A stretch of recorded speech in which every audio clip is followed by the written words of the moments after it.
Some people love Huawei, some people don't. Some people haven't even heard of Huawei, but everyone who sees the SN-P6 agree on one thing. This is a beautiful, beautiful device. Does its beauty run skin deep? Or does the performance actually match the looks? That is what we are gonna find out in this video. Hey guys, Ash here from cursedforever.com and you're watching my review of the Huawei SN-P6. Let's start with the build. The SN-P6 is currently the slimmest device around. It is just 6.18mm thick. Yes, there are a few upcoming devices like the Vivo X3 which are gonna be slimmer, but as of now this is the slimmest device around. On top you've got an LED notification light, the earpiece, and a 5-megapixel front-facing camera. Lower below you've got the 4.7-inch 720p IPS display. Since the SN-P6 opts for on-screen keys, you only find the Huawei branding at the bottom. On top you find the noise-cancelling microphone and a micro USB port.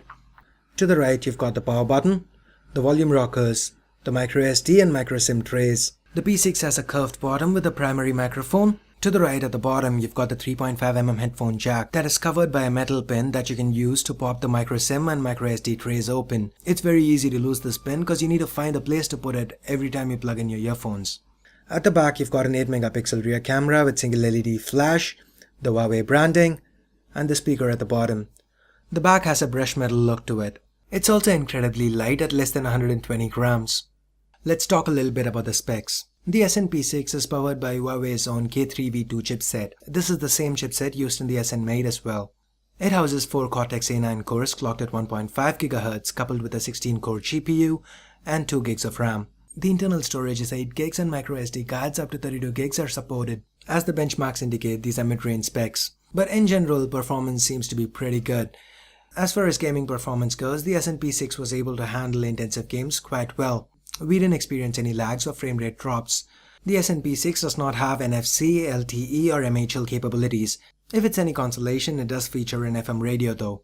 The SN-P6 houses a non-user replaceable 2000 mAh battery.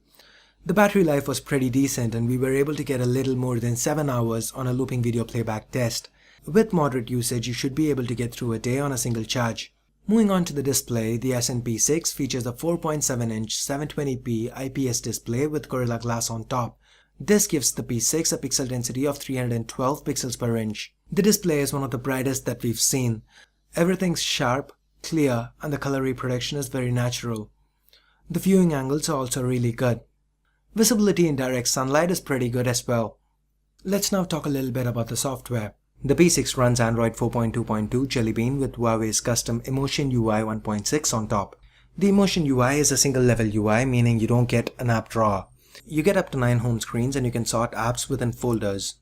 The Emotion UI is pretty customizable. You can change everything from the way the pages transition, to the way the icons look, to even the lock screens.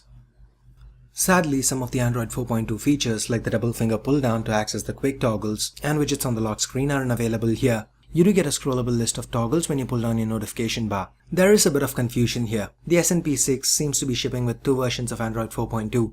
With the one you see right now, you're able to get the notification toggles but unable to hide the on-screen button. There is another variant that lets you hide the on-screen buttons but doesn't give you the notification toggles. Hopefully Huawei gets their act together soon and we are able to enjoy both features on the same firmware. Huawei have also thrown in quite a few of their own tweaks here. You get a pretty competent power manager and a permissions manager with which you can restrict apps from accessing the network or sending push messages. You also get the option to play around with the color temperature. You don't get a dedicated video app. Instead, you need to access your videos from the gallery. While the video player is pretty basic, it did get the job done. It was able to play 1080p videos without any hassles. For a phone this slim, the audio was surprisingly good. Here, check it out yourself.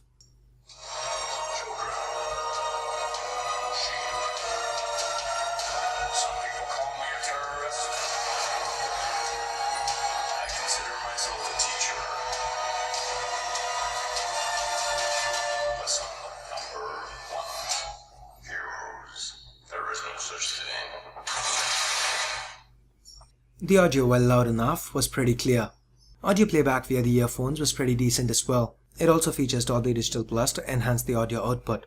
The music player is pretty standard, letting you sort songs via playlists, albums, artists, and folders. It also has the ability to generate playlists based on mood. Overall, the user experience is good. We found the P6 responsive, fast, and stable. Apps opened up quick, and we experienced little to no lag.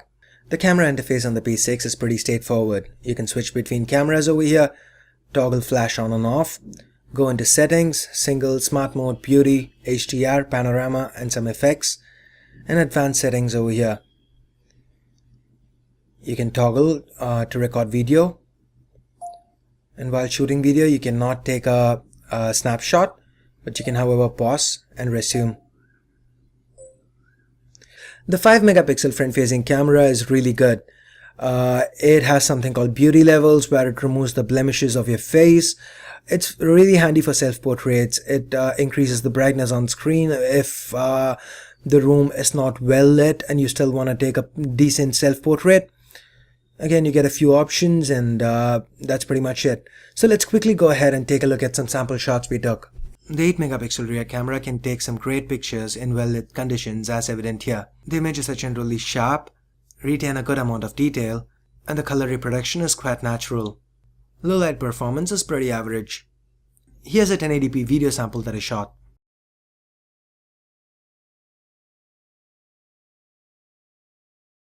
So, closing thoughts. The Huawei SN-P6 is a great looking device, no doubts about it. It's got mid-range internals that keep it from being a true competitor to high-end devices. But the fact that it sells for around $400 unlocked is a definite plus. If you're not a power user and you're tired of mainstream devices and their plastic builds, maybe you can take a look at the P6. So, what do you guys think? Do you think the SN-P6 is the phone worth getting? Or do you think the mid-range specs is too much of a turn-off? Let me know in the comments below. If you guys do want to pick up an SN-P6, you can do so from Amazon.com. I'll leave a direct link right below the like button. So I guess that wraps up our review here. Hope you guys liked it. If you did, don't forget to give me a thumbs up and hit that subscribe button. And in the meantime, if you guys do have any video requests for me, or if you just want to stay updated on my latest videos and updates, feel free to hit me up on Facebook, Twitter, or Google+. The direct links to all my social networks can be found right below the like button. So once again, that's pretty much it guys. Thanks a lot for watching, and I'll see you guys soon with more videos. Till then, it's Ash here from cursedforever.com signing off. You guys have a great day. Bye bye now.